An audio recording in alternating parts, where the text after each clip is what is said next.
Capricorns. This is going to be for Capricorn, Sun, Moon, Rising, and Venus placements. Let's jump into your reading. Okay, we're going to look at direct messages from your spirit guides today. Any information that you need to book a personal reading or to get any services from me, that will be listed in the description under my Linktree link. And under that same link, you guys will find my Patreon for extended readings. We're going to be posting over there. My other social medias, my other YouTubes, all that jazz. But enough of that. Let's jump into your reading. I'm using the Modern Goddess Tarot, if anybody wants to know what deck this is, okay? All right, let's have fun. So we have the Justice card. We have the Lovers, the Knight of Cups, the Page of Cups, Tower, the World. Okay, a lot of major arcana, Page of Wands, and the Chariot. So we have about 1, 2, 3, 4, 5. Yeah, we have about 5 major arcana cards in your reading, which is crazy. You guys have some major shifts happening during the first half, let me tell you. Bottom of the deck, we have the Ace of Swords. So crowning your whole entire reading, man, there's a lot on your mind. I think that you're starting to have like these huge epiphanies coming in, and the direct message from your spirit guide is with these direct epiphanies that you're receiving, these downloads, these like aha moments, it almost feels as if you need to take heed, you need to take this serious, especially if you are somebody who has been confused and in a state of fog for way too long. It's like the clarity just keeps hitting you like a ton of bricks. And as this clarity hits you, it's imperative that you take note of this, that you take heed to these downloads. For some reason we got cut off, but continuing, it's imperative that you take heed to these downloads. Now, going deeper into the reading itself, like I said, we have about 5 major arcana cards here. So this is giving me the vibes that you guys are experiencing major shifts, especially around your love life, your connections, the people that you connect to, relate to, all of that. There could be certain relationships that you didn't expect to kind of fall to the wayside, and certain relationships that come to like fruition or formation during this time frame as well. Now, another direct message that I'm picking up on strongly, there could be a need for you guys to finalize a divorce or be set in some sort of divorce here, especially if you're going through the process of it. Somebody here could be trying to throw you off, trying to convince you to not do so. But a lot of you know what's in your best interest. You may have been strongly urging for this divorce prior to this time frame in the first place. So it's essential that you don't feel like you have to stay captive to a relationship that feels stagnant, that feels limiting during this time frame. And also too, in a relationship that you're in, whether you're married,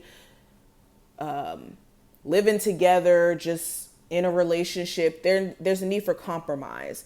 And when I say compromise, this is, of course, not putting your morals in jeopardy in compromising, but you and your partner may be needing to meet halfway, and there could be a lot of bumping heads or friction that happens during the first half due to the fact that there is a lack of compromise. So direct message, where there's issues where your partner wants this for the relationship and then you want that, you guys may need to find some way to meet in the middle. I'm also seeing this with the co-parenting relationship as well. Also, if you've been experiencing just chaos and event after event after event, I see balance and harmony that's naturally flowing in for you guys as you, like I said, start to put certain boundaries in place, especially when it comes to maybe certain love interests that have been coming in and out of your life, and you finally putting that barrier up and saying no more.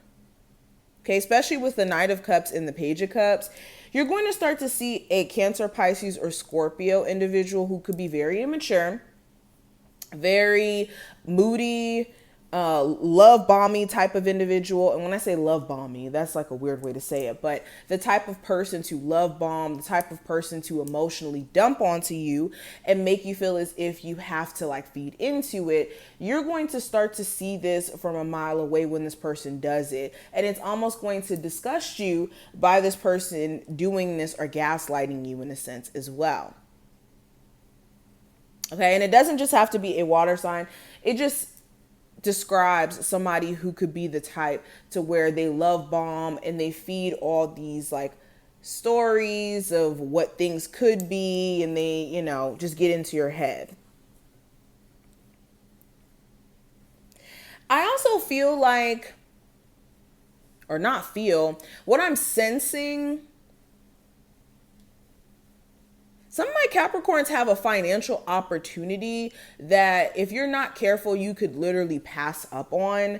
Your spirit guides are saying there's this financial opportunity, whether it's like something that you create for yourself or that you have to go after, like physically go after. But it's imperative that you guys focus on whatever this opportunity is and that you don't let it fall to the wayside, because you could be missing out on a lot of financial growth, doors opening up for you to pursue other opportunities. Okay. Also, some of you guys are already like in pursuit of doing this or taking this idea up, but consistency is something that Spirit wants you guys to focus on. Now, another thing that I'm picking up on,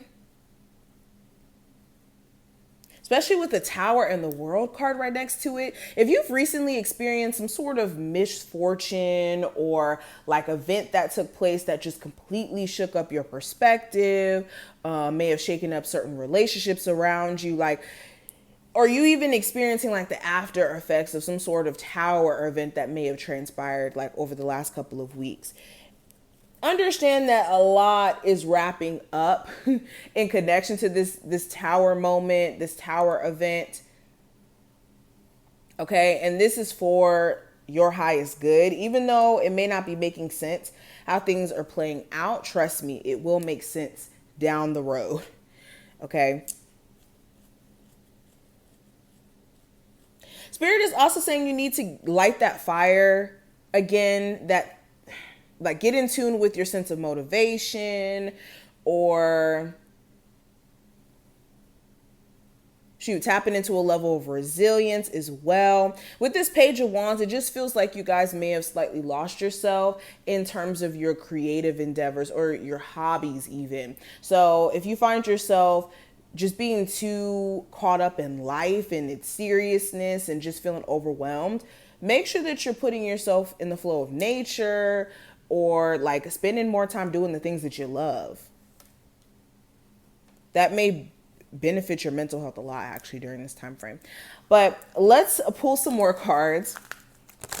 What's the energy around my Capricorns? What is the direct messages from their spirit guides from now until the 15th of November?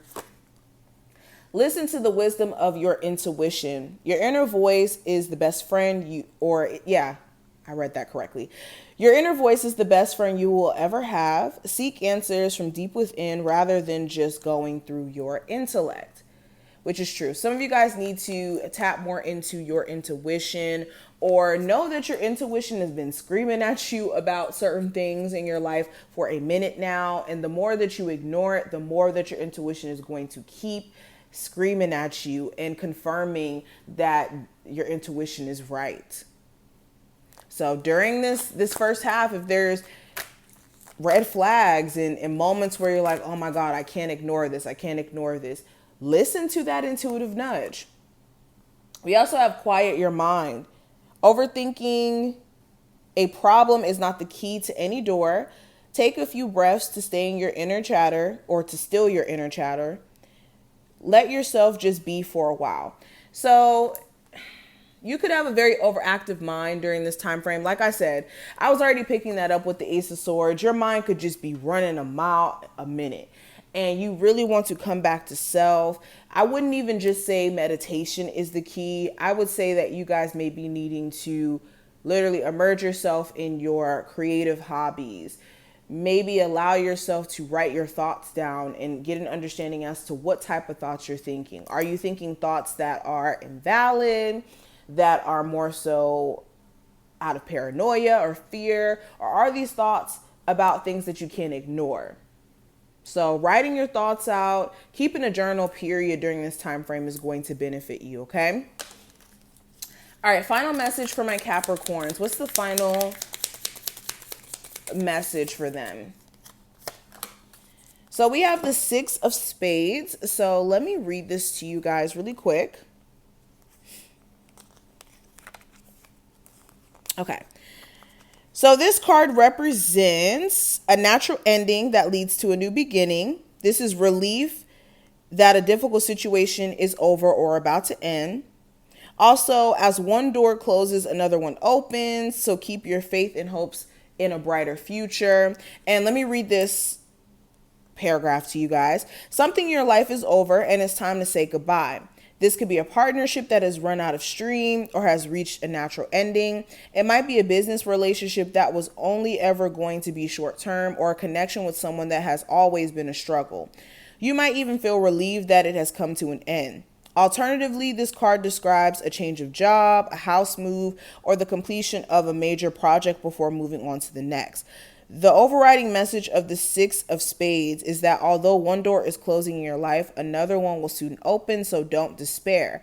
Instead, look ahead. So yes, major changes are on the horizon. I was picking that up, like just looking at the cards and the major arcana, how many you have of them. So interesting energy. Just pace yourself, just quiet your mind in things shifting and changing for the better. So this is what I see. I wish my Capricorns the best of luck, and I will see you in the next one.